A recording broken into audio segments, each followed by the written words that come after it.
We're speechless, Hubie Brown. No. That was incredible. The clock was ready to go off, but how about the quick? Welcome back, you guys, and unfortunately for the Toronto Raptors, after having their best season ever, they had to run into Thanos for a third straight postseason.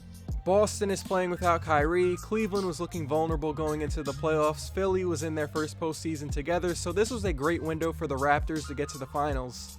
But somehow, the best season in Toronto Raptors history was also the most disappointing season in team history because of their 59 regular season wins and how the other teams in the East looked coming into the postseason.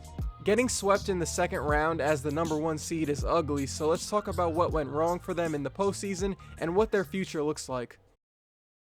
Before we get into the entire team, I want to focus in on an individual player that has greatly contributed to their defensive collapse, and that is Serge Ibaka. The Raptors traded for Ibaka in 2017 to give them rim protection and versatility in the front court for playoff series just like this. If you were expecting OKC Thunder Serge Ibaka to walk through that door, he's not coming. At one point in the playoffs, Ibaka was averaging just 5 points, 5 rebounds, in 24 minutes of play while shooting 28% from the field. Yeah, that's bad, but at least he can make up for it on the defensive end. Except he didn't make up for it on the defensive end. In OKC, Serge was a game-changing shot blocker that could switch onto other people and create havoc.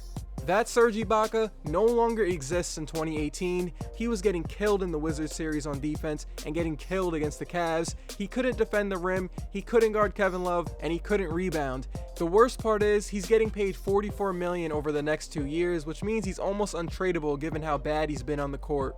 No team is taking back that contract unless they're getting one of Toronto's promising young players, and I doubt they want to give up one of their rookies just to offload Ibaka, so they might be stuck with him. Ibaka is still a good starter in the league though, but he no longer has that explosiveness, and he's not that guy who's going to help you push towards the finals.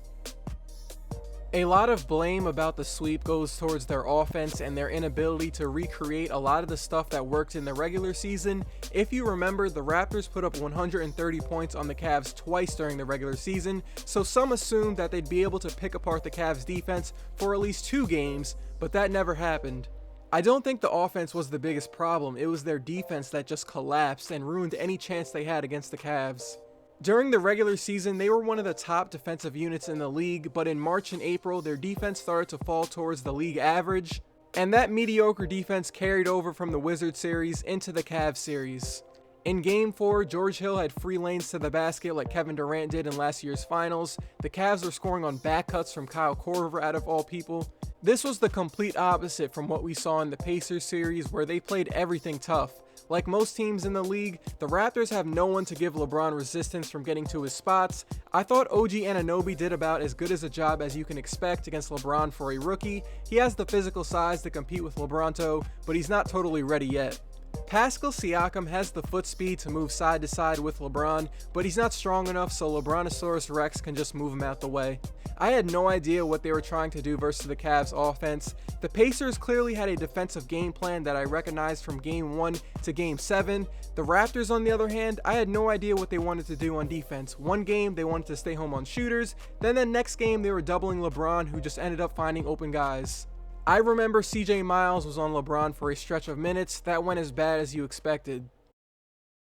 Going into the playoffs, Kyle Lowry and DeMar DeRozan did a sit-down with ESPN and said that they have respect for the Cavs, but he felt the team was prepared for the series.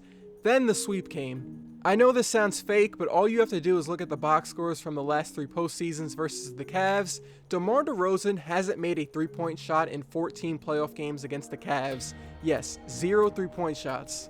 At one point during the season, everyone was talking about DeMar DeRozan's improved 3-point shooting. I made a video about it. He was improving, but he came back down to earth in this year's playoffs. It's 2018, I think we need to question whether DeMar DeRozan's play style translates to playoff wins. If he's not getting to the rim or getting to the free throw line, you basically do not have to worry about him because he's not going to affect the game at 24 feet.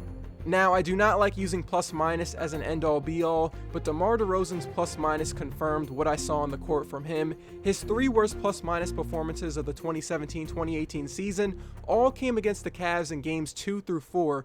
He looked like a liability at times on the court, and he couldn't affect the game like an all-star player should. The reality is that Kyle Lowry and DeMar DeRozan aren't good enough to be your top two guys if you want to beat LeBron. If you check this graphic, LeBron was keeping up with those two statistically by himself in the 4 playoff games, and that simply cannot happen from your two top guys on a 59-win team. Check this quote from Jonas Valanciunas after Game 4 about the difference between the regular season and the postseason. He said, "I don't know, probably was the mental stuff, not the basketball stuff." Having to run into LeBronto for 3 straight postseasons honestly might be the biggest problem of the last 3 years for Toronto. They had to run into the Jordan of their generation, and he's just in their head. They feel like they cannot beat him. It's unfortunate, but this era's Raptors are just going to be a footnote in LeSweep's 30 for 30 on ESPN in 15 years. If you check this tweet, you can see that 3 of the 4 worst NBA playoff losses in Raptors history are when they are playing at the Cavs' home court. LeSweep has owned them, and that's okay. The greatest ever will do that to you, but the fact that they provided no resistance and didn't pull out at least 1 win is the problem. So what is next for the Toronto Raptors? Well, I'm going to assume one of, or at least 2 of the DeMar DeRozan, Kyle Lowry, Dwayne Casey trio is gone. I don't blame Casey too much for the Game 1 loss, and I like that he benched DeRozan because they almost made a comeback in Game 3, but he definitely is on the hot seat. This sweep hurts, and I'm not even a Raptors fan. Basketball has grown so much in Canada because of Lowry and DeRozan, so it's kind of sad to see them get blitzed like this by LaThanos every postseason. A lot of people are calling for the front office to blow this core up, and I don't blame you for thinking that, but I would at least wait to see what LeSweep does in the offseason first. I mean, they won 59 games and got further than 22 other teams. If you blow up this current team, there's no guarantee that they are ever this good again. In my opinion, I think the Raps should look into trading DeRozan and firing Casey, but keeping Lowry. I thought Lowry had some good games and played pretty good in their comeback during Game 3. He's not a defensive liability, and he hits threes at a pretty high rate. Defense and three-point shooting are things that I value highly in the NBA, so that's why I'm biased towards Lowry. Blowing it up and becoming the Sixers in 5 years is the best case scenario, but usually what happens is you're in a situation like the Orlando Magic, the Knicks, the Suns, the Nets, the Kings, the Mavericks. Rebuilding and losing every year is awful to watch and be a part of unless you have some fun rookie, so I would resist blowing it up completely. Those lottery teams I mentioned are going to be bad for a while, and I think winning 50 games, getting to the playoffs, is better than watching a tanking team and hoping you land a draft pick for now at least. I would play out the next 2 years of Lowry's contract before completely blowing it up, and I wouldn't even be too mad about bringing everyone back and just winning 50 games again. I mean, it's better than tanking, that's just my opinion. Toronto has nice young guys on rookie contracts that can contribute right now, so if they retool a bit, they can still stay competitive in the East. The Celtics are getting 2 All-NBA players back next year. The Sixers are going to get better. The Pacers are going to get better. Giannis is going to get better. So their window might be closed, but if I was a Raptors fan, I wouldn't want to fold the team completely. But hey, what do I know? I'm just a fan making videos.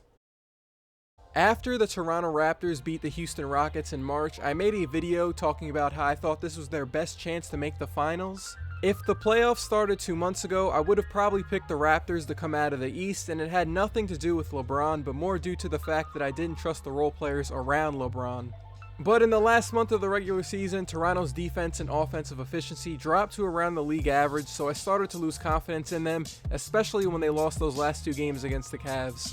Well, that's it for the Raptors this year. The best season in Toronto history was also the most disappointing season in Toronto history. It's going to be an interesting offseason around the league, and it might be crazier than last year's. Appreciate it if you're still here watching. Drop a like if you enjoyed even one part, and I'll see you guys in my next video.